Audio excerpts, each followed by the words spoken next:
very, very warm welcome to Philippe Parreno and to Lizzie Waterworth.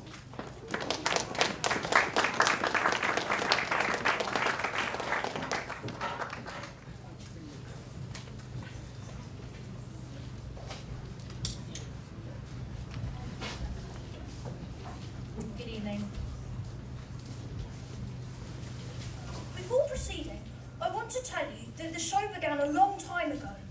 By opening this book, you are now part of the parade. Marching through these pages are many abnormal and unwanted monsters. You are about to meet them. Legend has it that he was once a sweet little bunny who lived in a magician's hat. But now he runs his own show. He makes his own magic tricks, and he does it at our expense. A fierce rabbit appears out of thin air.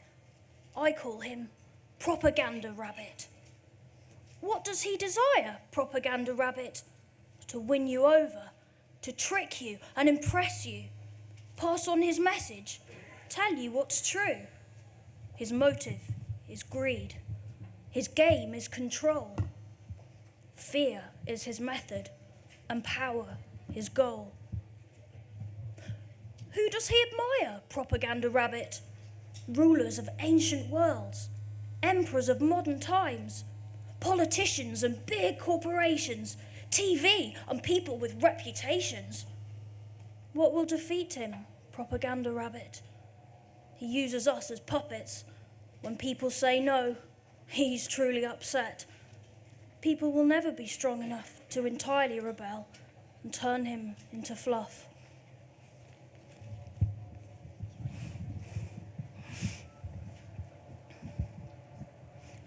Workmen. Rusty joints rattle. Draw near, draw near. Smoke fills the air with grime and fear. They are not human and they do not speak. They leave a gross trail from the oil they leak. An army of robots built from steel. See their gears, claws, pokers and wheels. Nightmares from the future, grim and mean. They love to smash things, and they make quite a scene. Set in motion from a force great and unseen. They are thoughtless and hollow, perpetual machines. No words, no soul. They leave carnage and decay, and floating black ashes. This is no child's play. HollowOne. HollowOne cradles you tight with his tongue. At first a bit slimy, until you are flung. Up in his head, seeing 3D images all around. Your regular life nowhere to be found. But the moment you feel the warm glow, your body is tingling, your movements are slow. By now you are senseless, thoughts ripped apart. HollowOne's compassionless, he hasn't got a heart. HollowOne stops the show without warning. But what about the ending? Mrs. Johnson. Behind big glasses, darkened like night, are overlarge pupils glossed over with light. Mrs. Johnson lived in a cartoon cage until she broke free from the page. Blinded by anger and not very clever, she decided to end her creators' lives forever. 4 renowned cartoonists, masters of their craft. Mrs. Johnson shot them dead. She cackled and she laughed. She gave the onlookers quite a stare, grinning with pleasure while she just watched them stare. Mrs. Johnson speeds away. Try as they might, they won't catch her today.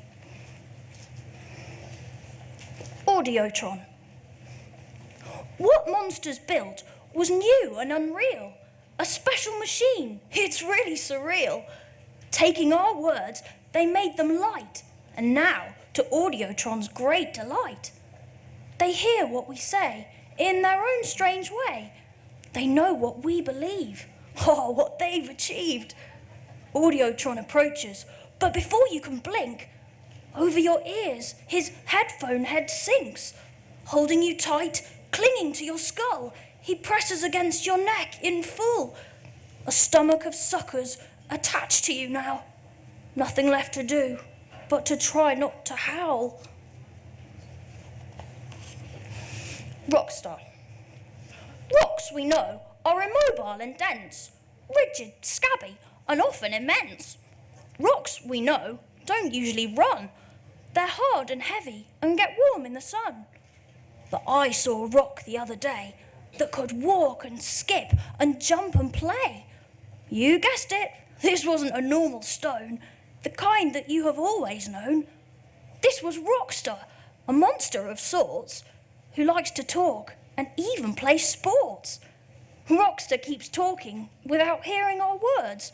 She even looks up and talks to the birds. Then she gets quiet and needs to rest, sits down on some leaves, her comfy soft nest. She closes her eyes and lets out a peep. After that she is quiet. She falls fast asleep. The stain starts as a spot. You ignore it. Not a big deal. Wash it out later. Look away and forget it. Growing. Now it's a messy splotch. The centre gets bigger and her arms stretch out. Seeping. Her arms turn into sentences. What was obscure now is dictating.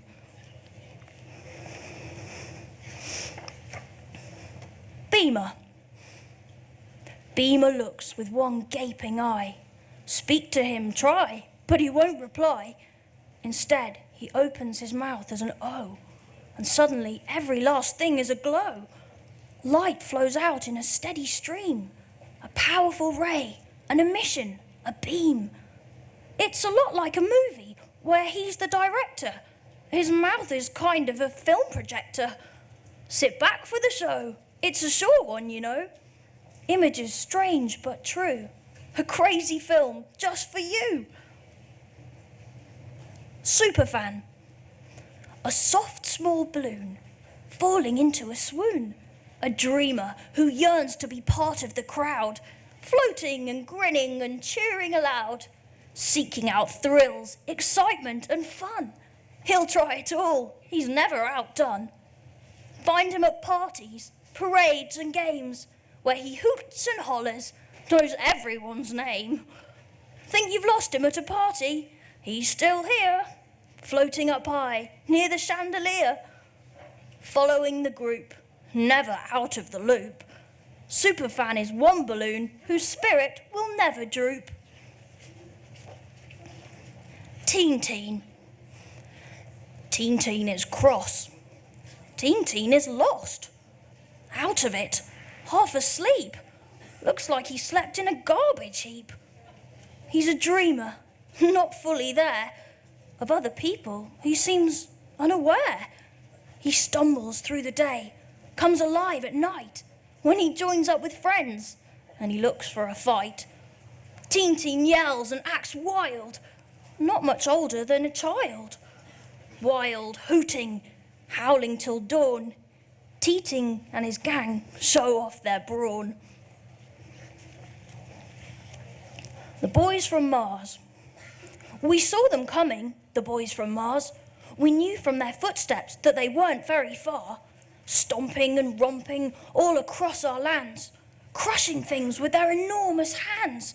See them now, all muscle and force. They don't speak or think, so they can't show remorse. No shame or regret for the damage they cause, just following their instinct. They don't know our laws. Overgrown children, hulking and simple. Some say that they're innocent and we should believe these people. Powerful and demanding, they always get their way. And all we can say is, boys, don't come to play. Welcome, colon. In, out, colon eats, laps up thoughts, swallows good stuff. What will come out? Unconstructed things, unpainted paintings, unproduced objects, unwritten words. Colon poos, in, out. Shadowcaster. He walks around unthinking, occasionally blinking. Pop! A light is switched, and Shadowcaster is transfixed.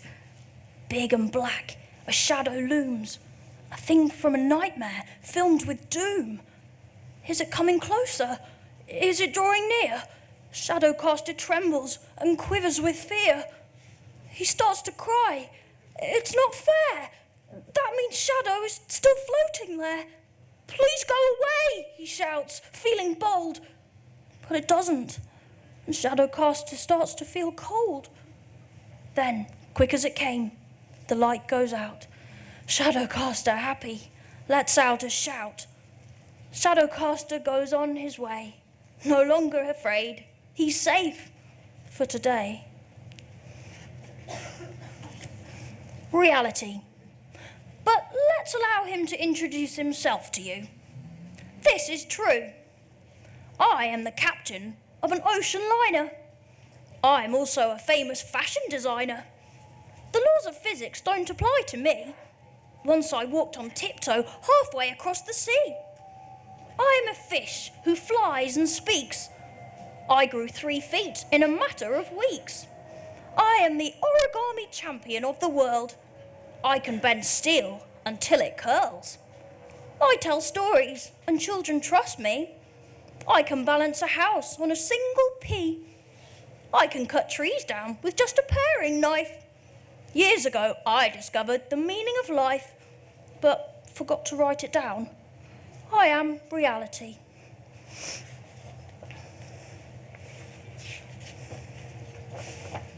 Out of focus.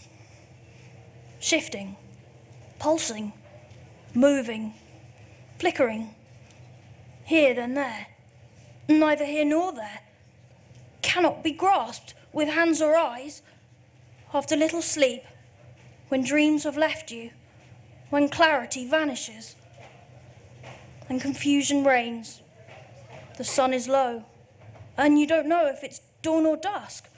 Fuzzy outlines, flashes of light, bursts of sound, unpredictable, never static, ever shifting. Melter. He's made of water, but not the kind you drink. Droplets fall from him, yet he'll never shrink.